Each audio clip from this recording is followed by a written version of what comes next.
Allô? Je parle d'une grande, gigantesque plante. Je parle de la molène. La molène, ça fait comme ça fait comme une espèce d'épi. Celle-là est vraiment gigantesque, là, de mesurer à peu près 10 pieds certains. Et il y en a d'autres qui peuvent être plus petites aussi, un petit peu. J'ai celle-là ici, qui est un peu plus petite, en fait, qui doit mesurer à peu près 5 pieds, peut-être. Un petit peu moins de 5 pieds. On la reconnaît, la molène, par ses feuilles. Là, c'est une biannuelle. Là, ces deux-là, elles sont dans leur deuxième année. Donc, la biannuelle, la première année, elle fait juste une rosette de feuilles. Puis la deuxième année, elle fait la fleur. On les reconnaît par ces feuilles qui sont... je vais en prendre une ici, puis ça va peut-être vous dire quelque chose. Vous voyez, elle est épaisse, puis elle est douce. En passant, ça fait des super feuilles quand on a des besoins pressants en nature. C'est une super feuille qu'on peut utiliser pour nos besoins intimes et personnels. Et elle est douce. Et épaisse. Donc, parfait pour la toilette dans le bois. Mais elle a une autre utilité, cette feuille, que l'on récolte la première année, en fait, quand elle est juste en rosette de feuilles. On récolte la feuille idéalement en début d'été, là, quand les feuilles sont poussées, là, évidemment. Ça peut être au printemps, fin du printemps, début d'été. Moi, je les ramasse encore à cette année quand j'en trouve parce que c'est vraiment une super plante extraordinaire médicinale. C'est une plante qui est expectorante et antitussive.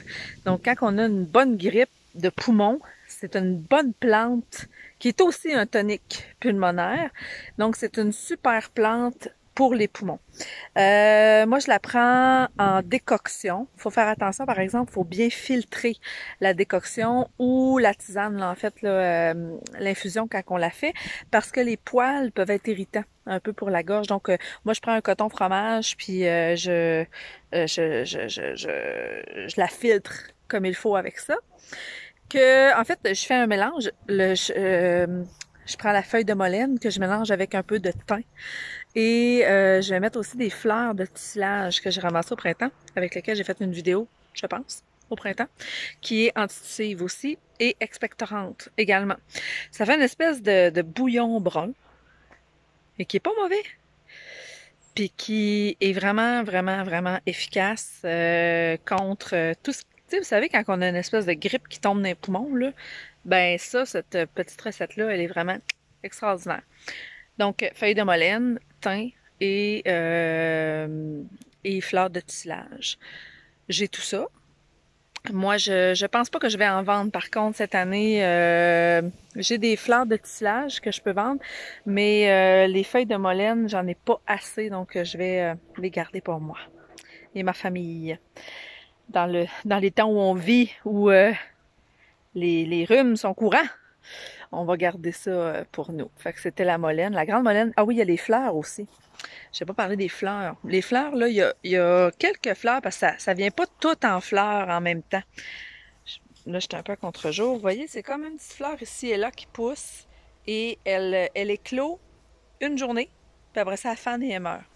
Donc moi, je viens les ramasser régulièrement, les feuilles, les fleurs, c'est-à-dire, et je les fais sécher, puis je vais faire une huile avec les fleurs.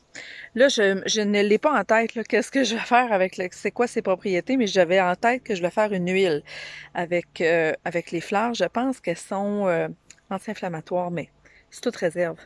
Je vous l'écrirai dans le haut de la vidéo parce que je peux pas tout retenir comme ça, là, mais les fleurs de molène sont formidables aussi.